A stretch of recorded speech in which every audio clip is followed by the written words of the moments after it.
আমার যেটা প্রথম প্রশ্ন, আজকে মানে 6 তারিখ থেকে ধর্ণা মঞ্চ করে মমতা ব্যানার্জি ধর্ণা দিচ্ছেন ধর্মতলার মোড়ে, একেবারে ওয়াই চ্যানেলে। তিনি বলেছিলেন যে এসআইআর নিয়ে কোনো অসুবিধা হলে তিনি নাকি যাবেন দিল্লিতে। তাহলে কলকাতার বুকে ধর্মতলাতে ধর্ণা দিচ্ছেন কেন? দেখুন, এনার একটা ধর্ণা দেওয়া হচ্ছে এনার একটা ব্যক্তিগত পেশা।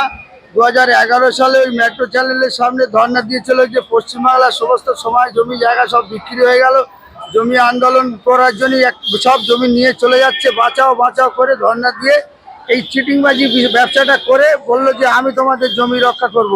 আমরা জানি প্রবাদে আছে, বেড়া দিলে বাগান রক্ষা করা হয়, কিন্তু বেড়ায় যদি খেয়ে ফেলে বাগান, এই সেই মমতা ব্যানার্জি গার্ডওয়াল দিলে যেমন, পাঁচিল দিলে যেমন জমি সম্পত্তি রক্ষা হয় বা একটা ঘেরোয়ার মধ্যে থাকলে একটা নিশ্চিত থাকে, মমতা ব্যানার্জির হাতে কেউ সুরক্ষিত নয়।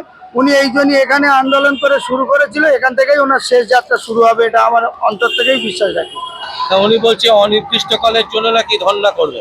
দেখুন, ওনার মধ্যে আর জনপ্রিয়তা নেই, উনি আর সেই জনপ্রিয়তা মুখ্যমন্ত্রী নয়, উনি সমস্ত দপ্তরের দুর্নীতি, চুরি, বাটপারি, আর সেই মানুষ আবার বলে আমি ঘুরে দাঁড়িয়ে ভোট করব, আমরা আবার আমাদের করবে যারা হামলা, আমরা জিতবো ভোটে আবার 26-এ আমরা।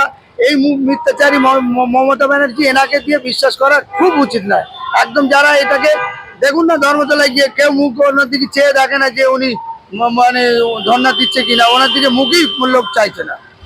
বলছে একটা দিকে পুরো আটকে দিয়ে ট্রাফিককে যেভাবে বন্ধ করে দেওয়া হয়েছে, সাধারণ মানুষের নিত্যযাত্রীর প্রবলেম হচ্ছে, কি বলবেন?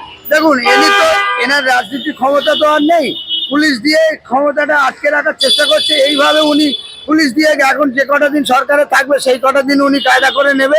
সরকার যেদিন ভোট ঘোষণা হয়ে যাবে, ওনার যাত্রা শেষ করতে সম্পন্ন হবে, রাজনীতির শেষকৃত্য সম্পন্ন হবে, উনি সেদিন বুঝতে পারবে যে মানুষের ঠকানো কি জ্বালা, ঠকিয়ে এইভাবে কত হয়রান করবে মানুষের। অত্যাচার তো করছে উনি পশ্চিমবাংলায় 15টা বছর ধরে।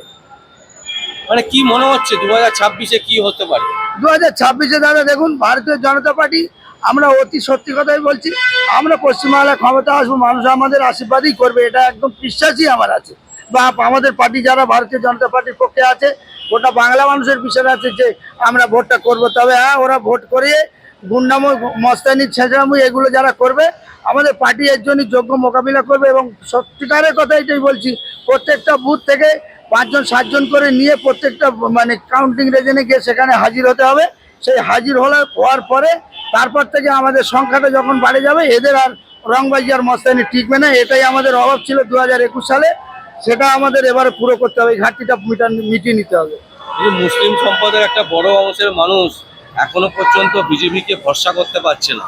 দেখুন দাদা, মুসলিম অ্যাকচুয়ালি ভরসা কি করবে? এর আগে যিনি ছিলেন একজন খ্রিস্টান মানুষ, তিনি আমাদের মুসলমান সাজিয়ে গোটা 35% মুসলমানদেরকে মাথা সাজিয়ে সুকান্ত মজুমদার ওনাকে বসিয়ে দিয়েছিল।